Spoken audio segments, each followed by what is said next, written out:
उसी निवेदन की कड़ी में थोड़ी देर मैं भी आपसे निवेदन करूंगा। हमारा और आपका जीवन दो हिस्सों में बटा हुआ है,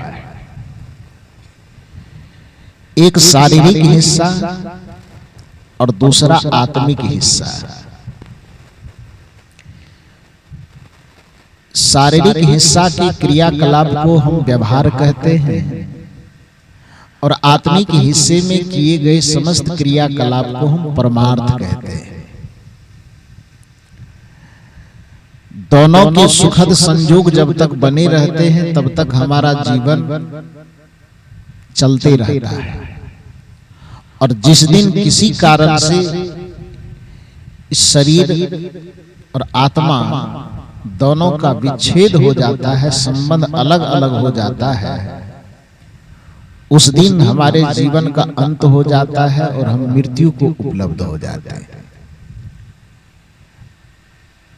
प्रकारांतर से इसी बात को कहें तो जड़ और चेतन के संयोग का ही नाम जीवन है। सांख्य दर्शन की भाषा में कहें तो प्रकृति और पुरुष के संयोग का ही नाम जीवन है। गीता की भाषा में कहें तो आत्म और अनात्म के संयोग का नाम जीवन है। क्षेत्र और क्षेत्रज्ञ के संयोग का नाम जीवन है। और सदगुरु कबीर साहब की भाषा में कहे तो हंस और काया के संयोग का नाम जीवन है। जब इन दोनों के संयोग से हमारा और आपका जीवन चल रहा है तो निश्चित है कि हमें दोनों के लिए कुछ न कुछ परिश्रम करना चाहिए। विडंबना की बात यही है कि अभी तक हम शरीर को तो समझ रहे हैं, लेकिन ये शरीर जिसके बदौलत टिका हुआ है हम उसकी ही अवहेलना कर देते हैं। उसको हम समझ नहीं पाते और समझने के लिए हम तैयार भी नहीं होते। शरीर से संबंधित कार्यों में ही हमारे जीवन का 99% समय बीत जाता है। 1% भी हम आत्मा के स्मरण में, आत्मा के चिंतन में, आत्मा के शोधन में लगाना नहीं चाहते। और कोई लगाता है तो उसको दुनिया वाले लोग पागल समझते हैं। इसको कोई काम धंधा नहीं है, बेरोजगार बैठा हुआ है, इसीलिए माला जप रहा है, सत्संग कर रहा है, संत की संगति कर रहा है, ईश्वर भगवान की चर्चा कर रहा है। इससे बढ़िया कुछ रुपया कैसे बढ़े, बिजनेस कैसे बढ़े, व्यापार कैसे बढ़े, इसकी बात करे तो फिर लोग कहते हैं बहुत समझदार आदमी, अपने काम से मतलब रखता है, काम के अलावा एक रत्ती भी इधर उधर की बात नहीं करता है। व्यवहारिक दृष्टिकोण से ऐसा होना भी चाहिए कि व्यक्ति को अलूल जलूल बोलना नहीं चाहिए, किसी के निंदा में, किसी के शिकायत में व्यर्थ का नहीं पड़ना चाहिए, बेमतलब का झूठ नहीं बोलना चाहिए, बेमतलब का किसी के बीच में लड़ाई झगड़ा विवाद नहीं लगाना चाहिए, इसकी शिकायत उसके पास, उसकी शिकायत उसके पास नहीं करना चाहिए। वहां तक यदि हम सोचते हैं कि व्यर्थ की बातों में हम नहीं पड़ते तो यहां तक तो ठीक है कि किसी की शिकायत न करना ये ठीक है, व्यर्थ में किसी की निंदा न करना ये ठीक है, व्यर्थ में किसी एक दूसरे को नीचा दिखाने का प्रयास न करना यह भी ठीक है। लेकिन यदि कोई आत्मा की चर्चा करे, गुरु की चर्चा करे, सत्संग की चर्चा करे, अपने भीतर रमने वाले रमैया राम की चर्चा करे और वह बात भी दुनियादारी की निगाह में व्यर्थ लगने लगे तो फिर ये महादुर्भाग्य है। सौभाग्य की बात यह है कि शरीर और आत्मा का जब तक संयोग हमारे पास है तब तक हम अपने परिश्रम से, माता पिता के दिए हुए शिक्षा के माध्यम से, परिवार और समाज के द्वारा दिए हुए शिक्षा और प्रेरणा के माध्यम से हम व्यवहार को संवारने का तो प्रयास करते ही हैं और करना भी चाहिए, उसमें कोई बुरी बात नहीं है। लेकिन इतना ध्यान रखना है कि हमारे जीवन का सारा हिस्सा शरीर और शरीर से संबंधित कार्य नहीं है। हमारे जीवन का आधा हिस्सा आत्मा और आत्मा से संबंधित है। जिस दिन यह आत्मा शरीर को छोड़ दे तो फिर ये शरीर का महत्व कुछ भी नहीं रह जाएगा। कहा जाता है कि एक बार शरीर के सभी अंगों में आपस में विवाद हो गया। जब आदमी में हो सकता है तो शरीर की जितनी इंद्रियां हैं उसमें विवाद क्यों नहीं हो? कथा बनाई गई। अब कथा सच हो झूठ हो मतलब इससे नहीं है, मतलब है कि वह प्रेरणादायक है, अच्छी प्रेरणा देने की नीयत से ये कथा गढ़ी गई। कथा क्या है कि चूंकि हमारे शरीर में 14 इंद्रियां हैं, 5 ज्ञानेंद्रियां, 5 कर्मेंद्रियां और 4 अंतःकरण इंद्रियां। ज्ञानेंद्रियां जो आंख कान नाक मुंह जीभ त्वचा है, कर्मेंद्रियां जो हाथ पैर इत्यादि है, और अंतःकरण इंद्रियों के अंतर्गत आता है मन बुद्धि चित्त और अहंकार, ये 4 इंद्रियां हैं। तो सब मिलाकर के कितना हुआ? 14। 5 ज्ञानेंद्रियां, 5 कर्मेंद्रियां और 4 अंतःकरण इंद्रियां। 14 इंद्रियों में एक दिन किसी बात को लेकर के विवाद हो गया। विवाद का मुद्दा क्या था कि सब अपना अपना महत्व ज्यादा करत। आंख कह रहा था कि हमें पोषण थोड़ा ज्यादा मिलना चाहिए, विटामिन प्रोटीन का। क्यों? का इसलिए कि मेरा वैल्यू ज्यादा है, यदि हम न रहे शरीर के अंदर तो फिर दुनिया अंधेरा है, फिर तो कुछ नहीं रहेगा। कान ने का चुप मतलब की बात करता है। अरे तुम रोड पे चलता है, रास्ते में चलता है तो एक ही तरफ देखता है ना।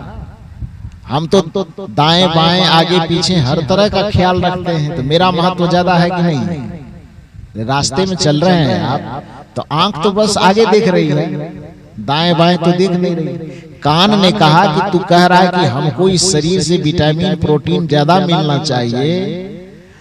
कान ने कहा चुप, तुम्हारा महत्व ज्यादा कैसे हो जाएगा? रास्ता चलते चलते तू एक दिशा में देखता है, लेकिन हमारी तो हम चारों तरफ चौकन्ना रहते हैं। आगे की बात, पीछे की बात, दाएं की बात। रास्ते से चल रहे, पीछे से कोई हॉर्न बजाता तो पीछे की बात सुनते हैं कि नहीं सुनते? दाएं से कोई जा रहा है, बाएं से कोई जा रहा, तो हमारा क्षेत्र जो है कार्य का क्षेत्र थोड़ा विस्तार है, तुमसे मेरा महत्व ज्यादा है।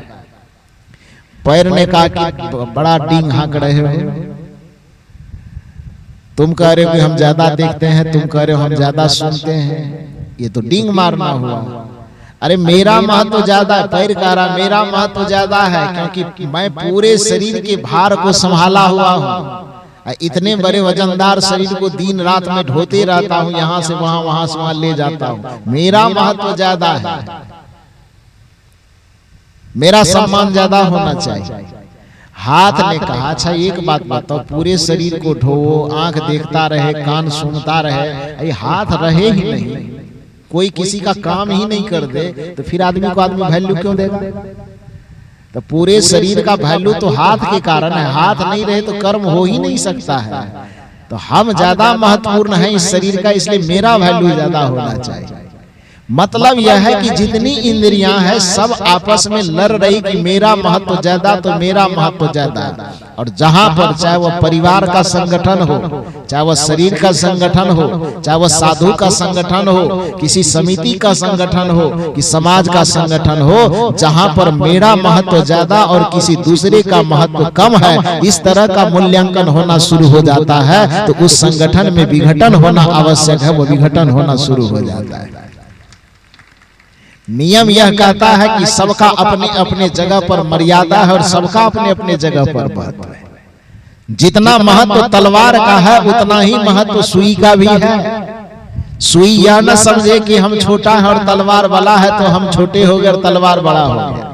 और तलवार को कभी अभिमान नहीं करना चाहिए कि हम बड़ा है और सुई छोटा है। अरे भैया, जिस समय कपड़ा फटेगा तो तलवार धरा रह जाएगा, तलवार का वहां पर कोई उपयोग होने वाला नहीं है। और सुई को भी अभिमान नहीं करना चाहिए कि कपड़ा फटेगा तो हम ही काम में आएंगे। ठीक है, कपड़ा फटने पर सुई का काम होगा, किंतु यदि किसी वृक्ष को काटना होगा तो उस जगह कुल्हाड़ी ही उपयोग में आएगा, तलवार ही उपयोग में आएगा, उस जगह सुई का कोई काम नहीं हो सकता है। यह बात सच है कि आंख अपने जगह पर महत्वपूर्ण है। देखने की आवश्यकता पड़े तो आंख का महत्व बढ़ जाएगा, सुनने की आवश्यकता पड़े तो कान का महत्व बढ़ जाएगा, चलने की आवश्यकता पड़े तो पैर का महत्व बढ़ जाएगा, कुछ कर्म करने की आवश्यकता पड़े तो हाथ का महत्व बढ़ जाएगा। कुछ सूंघने की आवश्यकता पड़े तो नाक का महत्व बढ़ जाएगा। इसका ये मतलब नहीं है कि इसमें कौन महत्वपूर्ण कौन कम महत्वपूर्ण, सब अपने अपने स्थान पर महत्वपूर्ण है। तो उसी प्रकार से घर और परिवार में जितने सदस्य हैं, आप पति हैं, पत्नी हैं, बेटे हैं, माँ है, बहू है, ननद है, भाभी है, उस सबका अपने अपने जगह पर महत्व है।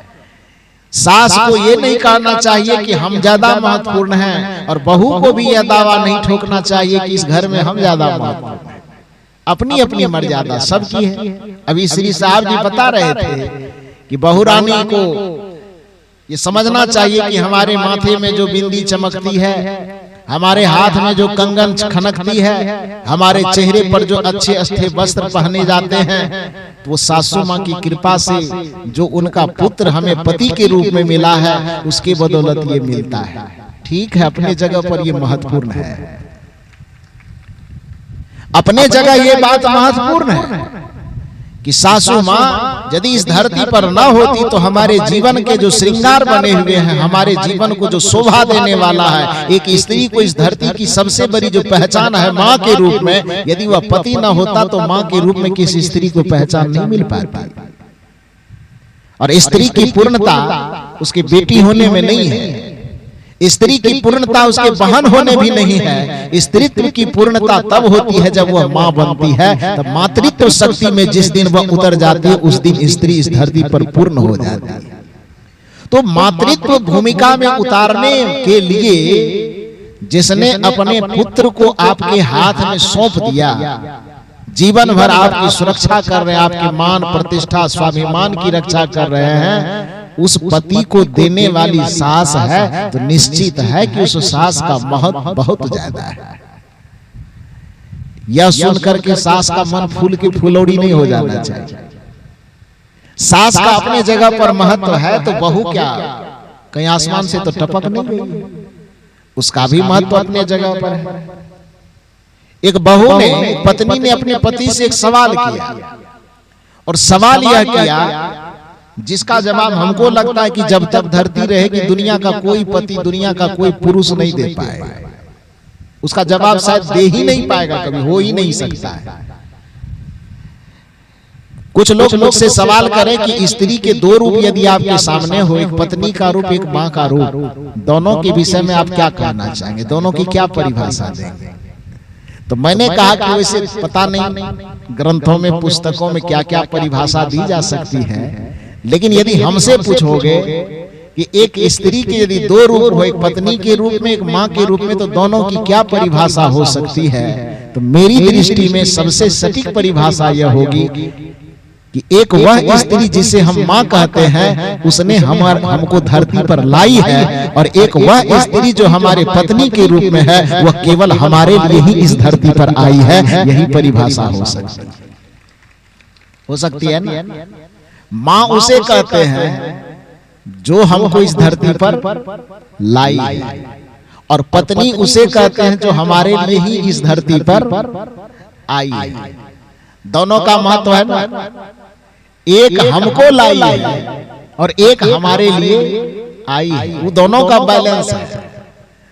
न तो सास को ज्यादा अभिमान करने की जरूरत, हम ही तो तुमको पैदा किए हैं, और न बहू को अभिमान में फूलना चाहिए कि हमारे बदौलत ही पूरी दुनिया चले। दोनों का महत्व अपने अपने जगह पर। और यदि किसी सास को लगता है कि नहीं बहू का मतलब है उसको बस पैर के नीचे ही रगड़ते रहना, तो एक बात सवाल है बहू लोगों का, आप लोग मुझ पे खुश होइएगा, वकालत कर रहे हैं। क्या सवाल है? एक स्त्री पति के लिए ही कैसे आई है, पुरुष के जीवन को संवारने के लिए अपने अस्तित्व को कैसे मिटा देती है, एक स्त्री ने सवाल किया कि मस्तक किसका है। यदि एक स्त्री के पास में मस्तक है तो मस्तक किसका है? स्वाभाविक है कि उस स्त्री का है, लेकिन उस मस्तक पर जो सिंदूर धारण किया जाता है वह किसके नाम का है? थोड़ा जोर से बोलिए, ये लोग नहीं बोलेगा, आप ही लोग बोलिए।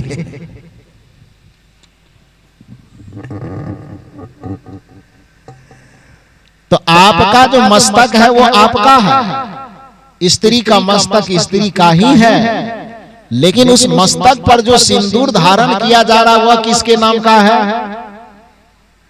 पति के नाम का। हाथ स्त्री का है, लेकिन इस हाथ में जो कंगन पहना गया वह किसके नाम का है?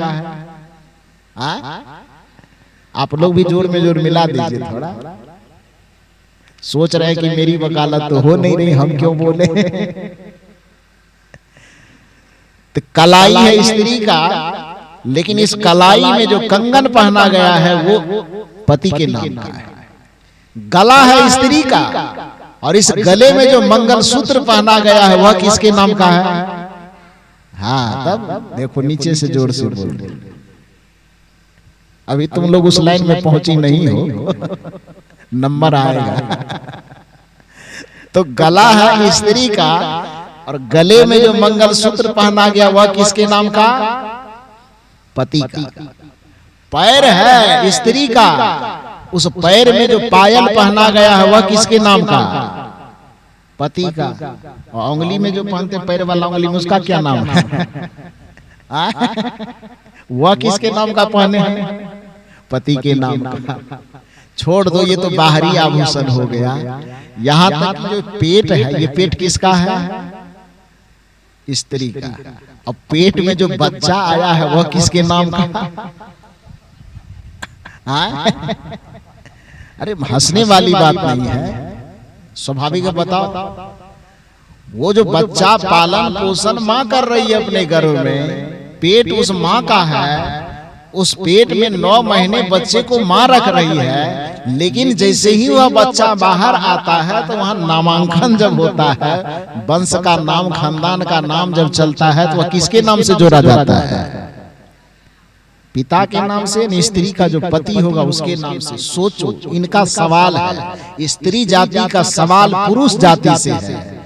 स्त्री कहती है कि मांग मेरा, सिंदूर तुम्हारे नाम का, कलाई मेरी, इसमें पहना हुआ कंगन तुम्हारे नाम का, पैर मेरा, इसमें पहने जाने वाला पायल पुरुष के नाम का, पति के नाम का, गला मेरा, इसमें पहना जाने वाला मंगलसूत्र पति के नाम का, पुरुष का नाम का। यहाँ तक कि पेट मेरा, इस पेट में जो बच्चा पाला जा रहा है 9 महीना, पीरा ढोया जा रहा है उस बच्चे का 9 महीने तक, वह बच्चा निकलने के बाद भी आपके वंश का नाम उस पति के नाम से हो जाता है। जो स्त्री जन्म लेने के साथ अपने अस्तित्व में आती है, लेकिन पति के साथ जुड़ने पर अपना पूरा अस्तित्व ही मिटा देती है। उस पत्नी को महत्व देना चाहिए कि नहीं देना चाहिए? नहीं देना चाहिए। अरे उसने तो अपना जीवन ही खपा दिया आपके लिए। मांग दे दिया आपको, हाथ दे दिया आपको, पैर दे दिया आपको, गला दे दिया आपको। उसका ना कोई नाम रहा, ना कोई अस्तित्व रहा। सब चीज है उसका, लेकिन उस पर अधिपत्य दे दिया आपका, आपके चिन्हों का। सिंदूर लगाया माथे में, आपके चिन्ह को स्वीकृति दे दी। गले में मंगलसूत्र पहना, वो आपके नाम का लटका लिया, वो गले में झूला झूला रही है। तो अपने पूरे जीवन का अस्तित्व पर जो आधिपत्य आपका दे दिया, आपका हस्ताक्षर उन्होंने पूरे जीवन पर कर लिया। तो जो अपने पूरे जीवन को गला करके आपने मिला दिया है, उस पत्नी का भी महत्व जीवन में है। इसलिए माँ की अपनी भूमिका तो है ही, लेकिन माँ की भूमिका के साथ साथ पत्नी की भी भूमिका जीवन में गृहस्थ मर्यादा में माना जाना चाहिए। सास अपने जगह पर मर्यादित है और बहू अपने जगह पर मर्यादित है। सास इसलिए सम्मानित होना चाहिए क्योंकि हमारे जीवन को सजाने वाले, संवारने वाले, हमारे जीवन के मान, अभिमान, स्वाभिमान की रक्षा करने वाले एक पति का दाता वह माता और सास और ससुर ही है। इसलिए उसको देवी और देवता समझ करके सदैव उसका सम्मान करना चाहिए, सदैव उसका आदर करते रहना चाहिए। लेकिन ध्यान रखना चाहिए उस सास और ससुर कहलाने वाले लोगों को भी कि एक अनजान घर में जन्म ली हुई लड़की हमारे घर में आकर के हमारे मान को, स्वाभिमान को वो अपना मान और स्वाभिमान बना करके हमारे घर को मंदिर की तरह वह सजाती, संवारती और सींचती है। इसलिए सास और ससुर कहलाने वाले लोगों को भी ये ध्यान रखना चाहिए कि हमारे घर में आई हुई जो वो लड़की है वो हमारी केवल नौकरानी नहीं है, बल्कि हमारी बहुरानी है। उसको बहुरानी का दर्जा देकर के उसका सम्मान करना चाहिए। तो बहुरानी का कर्तव्य है कि सास और ससुर की सेवा करे, और सास और ससुर का यह कर्तव्य है कि वो बहुरानी का सदैव आदर और सम्मान करे। ऐसा नहीं कि हम सास और ससुर समझ करके उसको रौंदते चले जाएं, और रौंदेंगे तो एक बात जान लीजिए, अंग्रेज जब बहुत रौंदा ना भारतवासी को, तो पूरे भारतवासी ने असहयोग आंदोलन, सविनय अवज्ञा आंदोलन शुरू कर दिया। समझते हैं? सविनय अवज्ञा आंदोलन। अवज्ञा का मतलब क्या होता है? अवज्ञा का मतलब था आज्ञा न मानना को अवज्ञा कहा जाता है। तो जैसे अंग्रेजों ने भारतीयों पर ज्यादा जोर जबरदस्ती करना आरंभ किया, तो भारत के लोगों ने अंग्रेज के विरुद्ध अवज्ञा आंदोलन चला दिया। उसी तरह से यदि सास ससुर बन करके आप अपने घरों में बहुओं के ऊपर ज्यादा जोर जबरदस्ती करोगे, तो बहू भी अवज्ञा आंदोलन शुरू करेगी। मतलब आप पानी मांगोगे, बहू अवज्ञा करेगी कि नहीं, जाइए अपने से ले लीजिए। ज्यादा जोर जबरदस्ती करोगे, ज्यादा डांटोगे, फटकारोगे, अलूल जलूल बोलोगे, तो वह बहू आपकी अवज्ञा शुरू करेगी। वह जैसे ही आप कहेंगे कि भूख लगी है, गरम गरम रोटी चाहिए, बहू कहेगी सुबह बना के रखे हैं, खाना है खाओ, ना खाना है मत खाओ। अवज्ञा शुरू हो जाएगी। अवज्ञा का मतलब ही होता है आज्ञा को न मानना। नीति यह कहती है जब भी किसी के ऊपर ज्यादा अत्याचार किया जाता है, ये हमारा भारत का इतिहास बता रहा है कि भारतीयों पर अंग्रेजों ने ज्यादा जुल्म करना आरंभ किया, तो भारत के लोगों ने कौन सा आंदोलन चलाया? सविनय अवज्ञा आंदोलन। उसी तरह से घर में, परिवार में जो हमें बड़े रिश्तों में बड़े कहलाते हैं, पदों में बड़े कहलाते हैं, यदि वह हद से ज्यादा हमें दबाने लगे, कुचलने लगे, हमारे स्वाभिमान को ठेस पहुंचाने लगे, तो जिसके स्वाभिमान पर ठेस पहुंचता है, देर सवेर ही सही, लेकिन वह अवज्ञा आंदोलन करना शुरू कर देता है। हमारी बातों को काटना शुरू कर देता है, हमारी बातों को नजरअंदाज करना शुरू कर देता है। तो इसलिए इस बात का भी हमें ध्यान रखना है कि हम बड़े रिश्ते में हम बड़े हैं, उम्र में बड़े हैं, तो निश्चित है कि छोटे लोगों को सम्मान तो करना ही चाहिए, लेकिन बड़े लोगों को भी यह ख्याल रखना चाहिए, बड़े रिश्ते वाले को भी यह ख्याल रखना चाहिए कि छोटे लोगों का भी अपना कोई स्वाभिमान है, अपना कोई सम्मान है। हमारे वजह से जो रिश्तों में हमसे छोटे हैं, उसके स्वाभिमान और सम्मान पर ठेस नहीं पहुंचना चाहिए। या बड़े रिश्तेदारों को भी ख्याल रखना चाहिए। तो खैर, मूल रूप से मैं ये कहना चाह रहा था कि हमारे व्यवहारिक जीवन का व्यवहार पक्ष है, उसको तो लोग लगभग जी लेते हैं किसी न किसी भांति से। परमार्थ के बारे में, आत्मिक जीवन के बारे में वह सोच नहीं पाता है। व्यवहारिक जीवन को मधुरता के साथ जीने के लिए, व्यवहारिक भगवान की पूजा, जो अभी हमारे पूज्य श्री हरिद्र साहब जी बता रहे थे, वैसे पूजा का अर्थ लोगों ने समझा कि किसी मूर्ति के सामने हमने फूल चढ़ा दिया तो पूजा हो गया, किसी चित्र के सामने हमने दिया जला दिया वो पूजा हो गया। वो पूजा कैसे हुआ भाई? वो तो पूजा के नाम पर एक प्रकार का क्या कहेंगे कि जैसे बच्चे को खेलने के लिए हम खिलौना देते हैं, उसी तरह से धार्मिक विधान में एक तरह से आध्यात्मिक खेल कहिए, बच्चों का खेल, शुरुआती दौर। चूंकि पूजा का अर्थ वह नहीं होता जो हम मानते हैं। पूजा का अर्थ किसी के सामने फूल चढ़ा देना पूजा नहीं होता है, वो आदर है, वो सम्मान है। किसी के सामने दिया दिखा देना, किसी के सामने अगरबत्ती जला देना, वह पूजा नहीं है, बल्कि वह किसी का आदर है, किसी का सम्मान है। वस्तुतः पूजा का अर्थ जो होता है, वो पूजा का अर्थ होता है पूज्य का आचरण करना, पूज्य के आचरण का अनुकरण करना पूजा कहलाता है। ध्यान दीजिए, संस्कृत साहित्य में पूजा का अर्थ किया गया पूज्येषु अनुरागो भक्ति ही, पूज्य के प्रति हृदय के अनुराग भाव को भक्ति कहा जाता है। जिस व्यक्ति को हम पूज्य मानते हैं, जिस व्यक्ति को हम आदरणीय मानते हैं, उनके दिव्य गुण आचरण का यदि हम अनुकरण करना आरंभ कर दें, तो सच्चे अर्थ में उसको पूजा कहा जाता है।